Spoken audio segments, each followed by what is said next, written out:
Now, it's interesting that there are a number of studies in the ENT literature showing that this chronic rhinitis is linked to reflux. It's not surprising. So reflux, especially in the throat, it's a very, very common condition that we see. It's probably the most common condition we see in our field. Typical symptoms include throat clearing, postnasal drip, coughing, hoarseness, lump in the throat, difficulty swallowing. And this is different than gastroesophageal reflux, which is where we have heartburn, indigestion. In most cases, when you have throat reflux, you don't feel anything down here. But what typically happens is, let's say you obstruct, you stop breathing, you're going to create this vacuum effect in your throat, and you literally suction up your normal stomach juices up into your throat. Okay, so it's not that you're making too much acid, you're taking normal juices and bringing it up into your throat. And one thing to realize is you're not bringing up just acid, but also bile, digestive enzymes, and bacteria. So they've actually shown, they've taken samples from sinus, ear, and lung infection fluid, and they found H. pylori, which is one of the stomach bacteria, and even pepsin, which is a stomach enzyme. So we know it kind of goes up and down the entire passageways. Sure. No. Because, well, in the severe cases you do. Many people with apnea taste acid in the mornings when you wake up. But it can happen in microscopic levels, so you don't even taste it. But what also happens is that and there's a couple of studies showing that if you have chronic exposure of your throat to stomach juices, it kind of desensitizes the protective nerve endings in your throat. So you have these chemical chemoreceptors and pressure receptors in your throat that senses if there's acid or if there's impending collapse. And so when you constantly irritate the areas with stomach juices, it kind of desensitizes it so that these receptors don't work as well. So it's like a vicious cycle. So you bring up more juices, the sensors don't protect you from the acid exposure or the impending collapse. So you obstruct more frequently and you bring up more juices.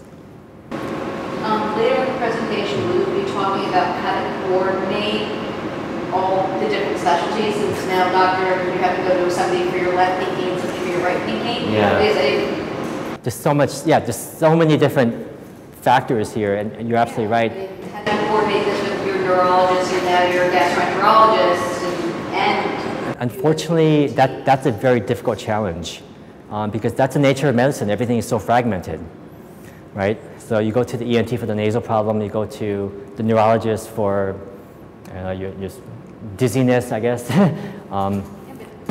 Digestive problems, you go to the GI doctor, but that's what medicine is, unfortunately. But this is why groups like this are so important, is that you kind of have to integrate everything together into this holistic model. Okay. Oh, the other thing I wanted to mention is, so as I mentioned, these juices can go up into your nose and that causes inflammation.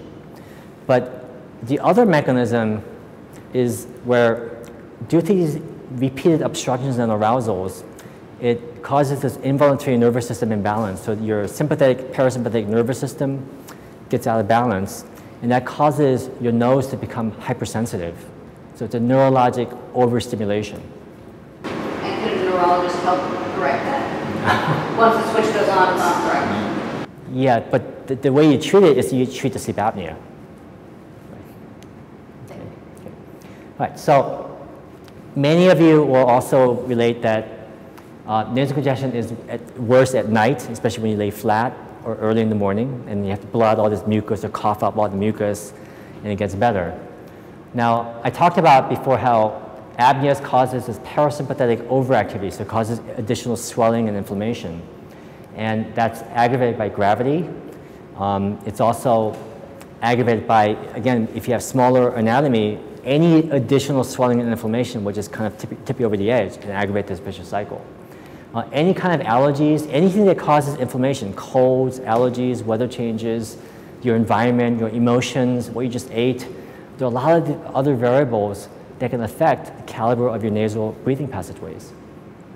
So in general, all of this can be helped, not cured, but helped by treating the sleep apnea, because it generally reverses the entire process, and in many people, everything gets better. But a significant number of people still have persistent symptoms. Right? So how do you get rid of this postnasal drip? This is the most common condition that I guess many people with sleep apnea or just nasal allergies have, postnasal drip. What is postnasal drip? Anyone? Drip in the back of the nose? Drip in the back of the throat. Okay. So the word postnasal implies that it's coming from the nose, right? But in most cases, whenever someone, let's say I had a patient this morning, she said, I'm having all this mucus in my throat. I keep having to clear it, and I know it's coming from my nose. But I look in the nose, pristine. Okay? And when I look, no, not the sinuses, not the nose. When I look in the throat, the entire voice box is covered with thick mucus. Okay? So it's not coming from your nose. The only other thing it could be is reflux. Okay? So what's happening is you're bathing your throat in stomach juices all night long.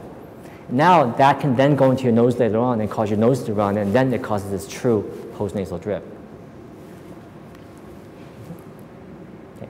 So we talked about how in most cases it's not really a nasal problem but reflux. Now, if you do have allergies, and that's a common thing, almost everyone has some degree of allergies, you should treat that. Either through avoidance measures, nasal saline irrigations, allergy medications, or shots. I can't believe how many of my patients who have severe cat allergies still have cats. I mean, I'm sure, is there one or two people here that have cats and have cat allergies? Yeah. So it just kind of aggravates it. Yeah. Right. Okay. So again, this comes back to, let me talk about this.